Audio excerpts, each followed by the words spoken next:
Alright mga kapatid, ayon sa isang analyst, no, yung mga gulo sa Middle East at yung US policies ay dapat paghandaang mabuti ng ating bansa. Ayon dito sa report na ating panonoorin, nahaharap ang Pilipinas sa mga panibagong hamon bunsod ng lumalalang tensyon sa gitnang silangan at pagbabago sa mga polisiya ng Estados Unidos. Depende kasi yan kung sino nagiging presidente. Ayon sa mga analyst, kailangang maging malinaw at maagap ang paghahanda ng bansa sa posibleng epekto nito sa ekonomiya at seguridad, no? Ito yung mga kapatid, parang panawagan na rin to sa mga leader ng ating bansa mga tol. Hindi ko sinasabing leader, kundi sa mga leader. Kasi mga kapatid, hindi yan kakayanin ng presidente mag-isa. Kailangan ng pagkakaisa niyan. Bukod sa presidente mga tol, may mga senator, 'di ba? May vice president, may mga congressman. Kung yan ay ang pagtutuunan nila ng pansin is yung mga political career nila, isang malaking problema yan na kinakaharap ng ating bansa. Eto, panoorin natin itong balita mula rito sa UNTV News. Ikaw bilang Pilipino, mga tol, may karapatan ka ring magsalita at magbigay ng iyong opinion. Comment ka lamang sa ibaba, mga kapatid, no? So bago natin to simulan, huwag mong kalimutan mag-subscribe. Click mo na rin ang notification bell para ma-notify ka whenever na may mga bago tayong reaction video tulad nito. Huwag na natin patagalin pa. Panoorin na natin to mga tol.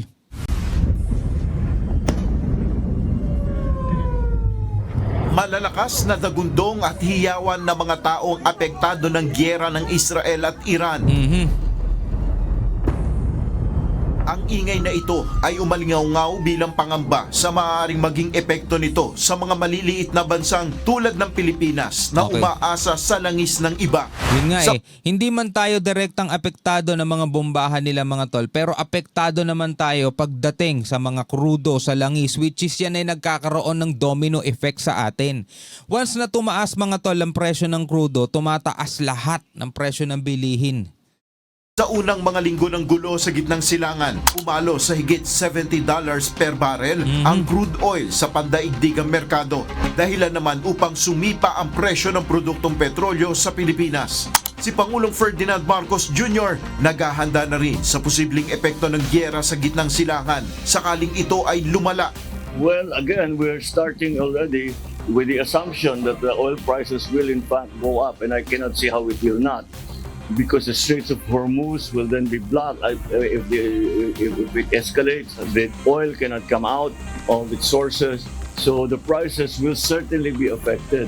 Sa gitna ng banta ng geopolitical tensions, naitala ang pagbagal ng inflation rate o ang antas ng bilis ng pagtaas ng presyo ng mga pangunahing bilihin at serbisyo sa taong 2025. Patuloy rin ang paglaban ng ekonomiya ng Pilipinas sa nakalipas na taon.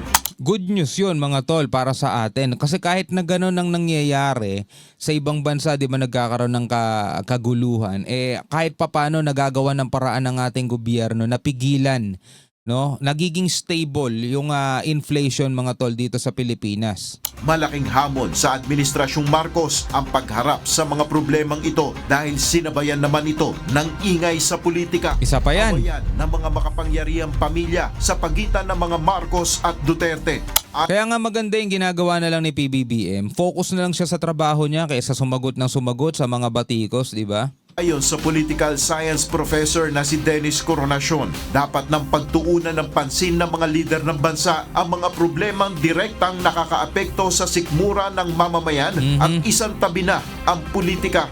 Hindi naman sa pinamaliit natin yung away nila, no? Pero tingin ko may marami pa mas importante na dapat ay sikasuhin ng ating pamahalaan at ng ating mga political leaders. Agree. No? Ako'y agree. Mas marami pang importanteng bagay na kailangan asikasuhin at pagtuunan ng pansin ng ating mga leaders, no, political leaders, kaysa yung awayan nila sa politika. Like for example ngayon mga tol, 'di ba? Ang bumabakbak sa atin ngayon is natural calamity mga tol. Diba? Tuloy-tuloy yung pag-ulan, habagat, may bagong bagyo na naman si Dante. Tingnan nyo, bumabaha. Ngayon, ang ginagawa ng mga anti-Marcos mga tol, syempre binabakbakan nila si PBBM dahil nga dun sa mga flood control projects na mga ganyan.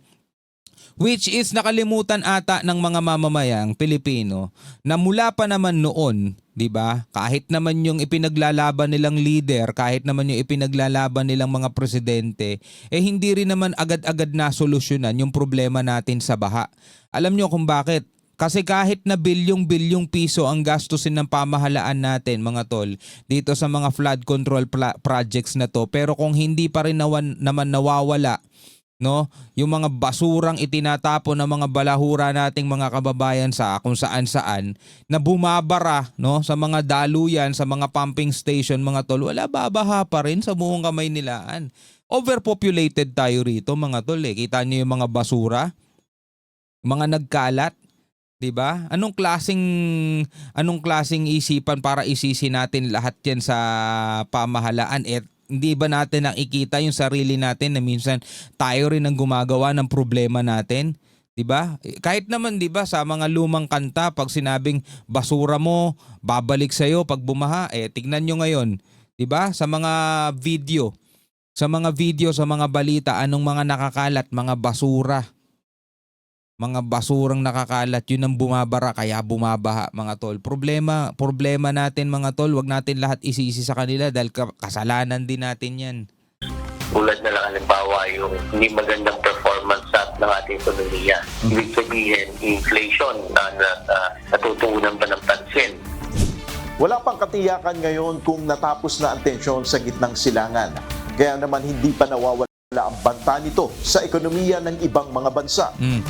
Bukod sa epekto nito sa bansa, marami ring mga Pilipino ang nagtatrabaho sa gitnang silangan na humaharap rin sa delikadong sitwasyon dahil sa gyera.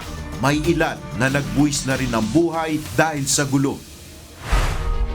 Wala, hindi naman natin mapipigilan yung isipan ng mga leader nila dyan kung talagang mga warprek sila Bawat kibot mangbobomba agad Finally, putting America first. In a few moments, I will sign a historic executive order instituting reciprocal tariffs on countries throughout the world.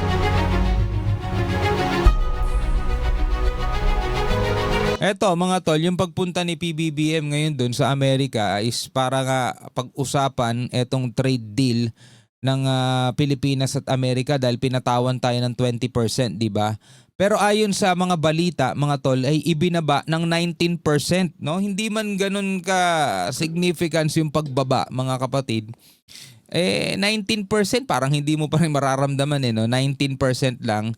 Binawasan ng 1%, mga tol, yung taripa ng Amerika dito sa mga produkto ng Pilipinas, mga tol. Anong masasabi ninyo tungkol doon? Comment kayo sa ibaba.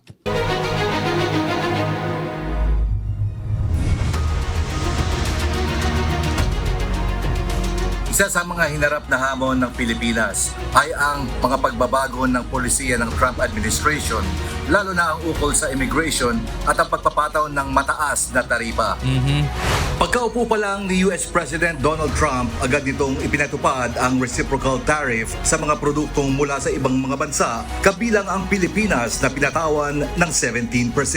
Hindi ito gaanong pinangambahan ng Marcos administration, sa halip magbibigay daan umano ito upang makahikayat ng mas maraming mamumuhunan. Noong una 17%, tas ginawang 20% na, no? Ngayon 19% na lang.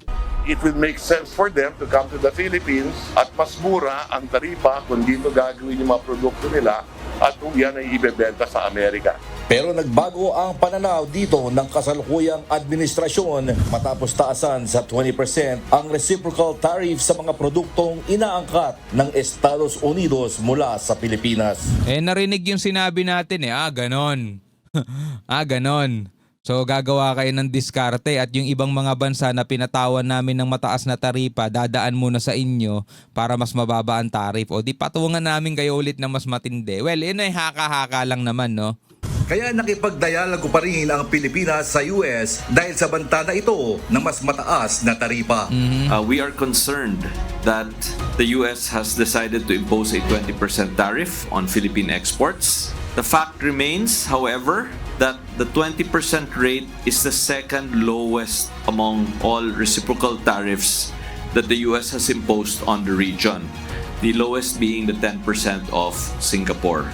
Sa Singapore pinakamababa. Eh, lit-lit lang din naman kasi nun eh. natitirang 3 taon ng Administrasyong Marcos, anong mga hakbang pa ang dapat na gawin ng pamahalaan upang mas mapaghandaan ang banta ng krisis dahil sa nangyayaring gulo sa ibang mga bansa? Geopolitical happenings, you can bring that down to two intertwining concerns, economic and national security. Because you're also talking about legacy here, two things really immediately come to my mind, and that is one, the Maharlika Investment Corporation and the Self-Reliant Defense Posture Revitalization Act. So these two laws, which were packaged as legacy-making laws of President Marcos, is, I would say, ito yung two things that the President himself should be focusing on in the next 3 years. So dapat dun siya mag-focus. Sa maraming hamon na kinakaharap ng Pilipinas mula sa loob o labas man ng bansa, mahalagang mapakinggan kung ano ang magiging direksyon at plano ng pamahalaan sa mga susunod na taon. Malapit na kasi SONA no, ni PBBM mga tol. Doon ay aabangan ng buong bansa kung ano ang magiging report no, ni PBBM. Ito ay sa pamamagitan rin ng pag-uulat ng Pangulo sa darating na SONA o State of the Nation Address. James Bontuyan. Alright mga kapatid, yan, no, nakita natin yung ibang mga problema kasing hinaharap ng Pilipinas. Wala naman talaga tayong control. Diba? Wala tayong control doon sa, halimbawa, sa mga awayan ng iba't ibang mga bansa, sa mga gera nila. Wala tayong control doon. Ang meron tayong control mga tol, kung paano natin i-handle o paano natin susolusyonan. Hindi natin mapapatigil yung away nila doon sa ibang bansa, di ba? Pero kung paano natin i-handle, kung paano natin susolusyonin yan dito sa Pilipinas, yan ang control. Pero number one, dapat muna magkaroon ng pagkakaisa yung mga leader natin. Kung nakafocus sila sa pagpapabagsak sa isa't isa, mga tol, eh talagang walang mangyayari sa ating Pilipinas, sa ating bansang Pilipinas. Hinahatak lang natin sila, hinahatak lang natin ang ating bansa pababa. Tapos sasabayan mo pa ng mga leader na tila ba walang pakialam, 'di ba? Yung tipong alam mo na kung paano pabababain ang presyo ng bigas pero ayaw mong ituro kasi nga alam mo 'yun, ayaw mong baka mabigay sa kanya yung credit. May mga ganun mga leader mga tol eh. Anyway, bilang mga Pilipino, ano ang masasabi mo diyan? Comment ka na lamang sa ibaba. Hanggang sa muli, ako nga pala si Shobaldi. Peace out.